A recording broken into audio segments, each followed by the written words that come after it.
Welcome to The Secret Truth. I'm George Butler. Coming up is a clip that we pulled out of a Chris Wallace interview with the Secretary of Defense, Dr. Mark T. Esper. They discussed basically what this pullback that just recently occurred in northeast Syria was about. But there's great controversy about the Kurds being left open to attack by the Turks. And the Turks are continuing in on the 5th day, and they're going into the 6th day soon. So there's great controversy in Congress at this time, bipartisan, about the president's decision on pulling back. Now, listen to this and view it, and then I'll make some comments at the very end. The Secretary of Defense, Mark Esper, for his first Sunday show appearance. Mr. Secretary, welcome to Fox News Sunday. Chris, thank you for having me on today. I have to assume you're just as distressed as I am by hearing Steve Harrigan's report, stories that Turkish-backed militias are executing civilians and Kurdish fighters, reports that the Turks are hitting prisons and that hundreds of either ISIS fighters or their supporters are escaping. How much of that can you confirm? It's terrible. I've heard the same reports. It gets worse by the hour, Chris. These are all the exact things that we have communicated to President Erdogan and his ministers. I spoke to my counterpart a few days ago. I sent him a memo on Friday night in a formal response, and I warned them that if they do this incursion, which we oppose, we will see everything from the release of ISIS prisoners to a humanitarian catastrophe. It will damage U.S. relations with Turkey. They're staying in NATO. All this is playing out exactly as we predicted, and we again urge President Erdogan to stop and go back to the status quo ante. So, what is the U.S., what is the Pentagon as the military force there? What are you going to do about it? What are you going to do to stop this? Well, this is part of the terrible situation that Turkey has put us in. And again, despite our protestations, we now know, we believe that the Turks now intend to go further south than originally expected and to go both west and east, which would increase their zone from beyond a 30-kilometer depth and nearly 440 kilometers wide.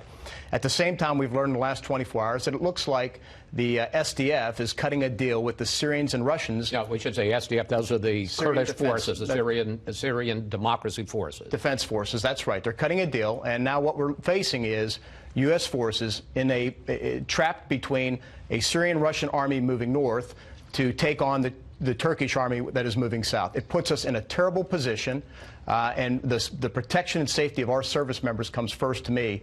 I spoke with the national security team yesterday. We all talked on the phone. I talked to the president, and he is concerned. And so last night he directed that we begin a deliberate withdrawal of U.S. forces from the northern part of Syria. Now, how many people are we talking about? How quickly are they going to move out? We're talking less than 1,000. I can't give you a timeline because it changes hourly. We want to make sure that we do so in a very safe, deliberate manner, that we deconflict things as we go with those folks on the ground in the immediate area. But I'm not quite sure I understand. So the Turks and their militias are committing atrocities against the Kurds, who are our allies. The Kurds are asking us for help, but we're going to pull out and allow the Kurds to go to the Russians and the Syrians? That doesn't seem to make much sense. Well, look, the United States, first of all, doesn't have the forces on hand to stop an invasion of Turkey that is 15,000 strong, if you will, preceded by airstrikes and artillery and mechanized forces. You've got to keep in mind, too, that, look, we didn't sign up to fight Turkey, a long-standing NATO ally, on behalf of the SDF.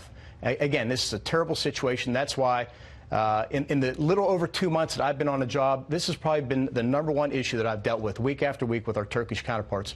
We've done everything we can to dissuade them from doing this. We thought we were making very good progress on the so-called safety zone in northern Syria, a way to keep the forces separated and to ensure we can keep both these good partners at odds ends. But as you know, Chris, this conflict has its roots that goes back 200 years. And in fact, in the last few years, since we began this relationship with the Kurds to take on ISIS, the Turks protested it from the beginning. This is now their third incursion into Syria in the last few years to do this. But you emphasized on Friday that we stand by our Kurdish allies who fought with us, died. 11,000 of them died in the fight against ISIS. Here you are, sir, on Friday. We have not abandoned the Kurds. Let me be clear about that. We have not abandoned them. Nobody green-lighted this operation by Turkey. Just the opposite. We pushed back very hard at all levels for the Turks not to commence this operation. But, Secretary Esper, the U.S. has 50 special operations forces along the border, acting as a tripwire, if you will, to keep the Turks from coming across the border. We were the protection for the Kurds. After President Trump talked to President Erdogan last Sunday, President Trump decided to pull those troops out, and the Turks invaded. Isn't that the definition of abandoning the Kurds? Yeah, I think you get the sequencing in the reverse order. The first thing that we understood, I've understood from my counterpart, Secretary Pompeo from his, and certainly from President Erdogan, is they were fully committed to doing this regardless of what we did. We thought it was prudent. It was my recommendation. I know the chairman of the Joint Chiefs of Staff agreed as well. We should not put U.S. forces in between a Turkish advance. We're talking less than 50, more like 24. There is no way they could stop 15,000 Turks from proceeding south. But you had talked to your counterpart, the Turkish defense minister, several days before the presidential phone call, and you had said to him, let's make the safety zone work, where the Turks and the U.S. work together to keep this border and keep the Turks on one side of the border and the Kurds on the other side of the border. Then the president has his phone call with President Erdogan, and you say, well, there's nothing we could do. One, did Erdogan say, I'm going to come in anyway? Yes or no? It was clear to me that President Erdogan was committed to coming in. He informed us that he was coming in. He didn't ask permission. It was clear to me that he was coming in. But do you think that with 50 U.S. troops on the border acting as a tripwire and with U.S. complete air superiority over the border, do you really believe that President Erdogan and the Turks were going to just come through the border, perhaps create a conflict with the United States if we had stood firm? Well, I think it's how you define standing firm. First of all, as I said, 50 service members are not going to stop a Turkish advance. And I'm not one to classify, well, let me finish, to classify them as a tripwire and sacrifice them, if you will. You only sacrifice them if Turkey goes ahead, sir. If Turkey says, you know, we're not going to take on the U.S., we're not going to take on U.S. fighters overhead, maybe we would have stopped them. I don't believe so. I think they were fully committed. That was what I took from my conversations with my counterpart. The chairman of the Joint Chiefs Staff took from his, Secretary Pompeo from his. Look, the fact is also, Chris, we are not going to go to war, another war in the Middle East, against a Turkey, which is a long-standing NATO ally that has fought alongside us from Korea all the way through Afghanistan. That's not what we signed up for.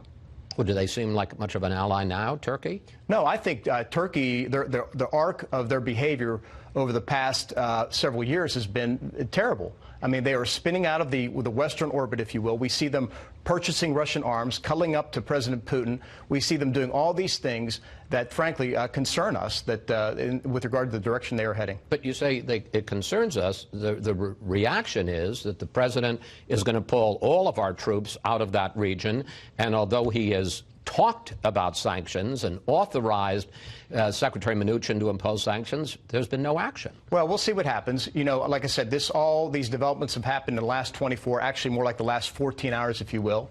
The National Security Team will be talking today about us.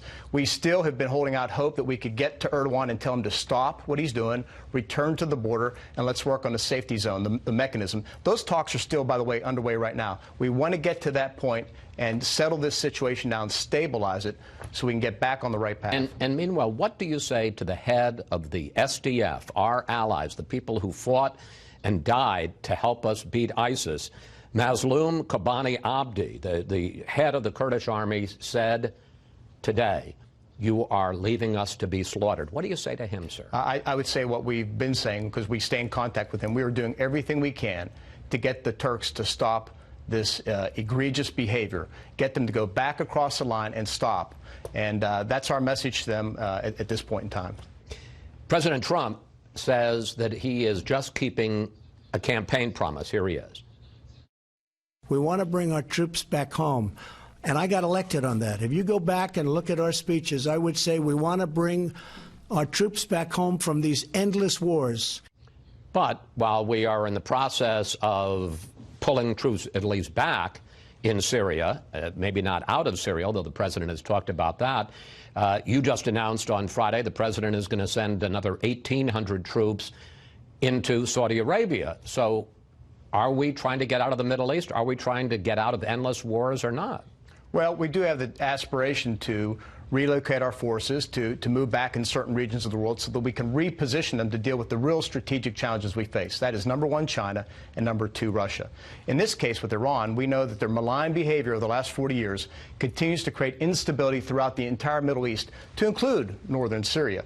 So in that regard, we want to make sure we have sufficient forces on the ground, first to help defend our partners, Saudi Arabia and the UAE, and secondly, to deter further Iranian provocative behavior that could lead to a conflict. We are not looking to a conflict in the Middle East and not with Iran. But as I said to them, they should not mistake our restraint for weakness. If they do, and do something that would strike our interests or our allies, we will respond.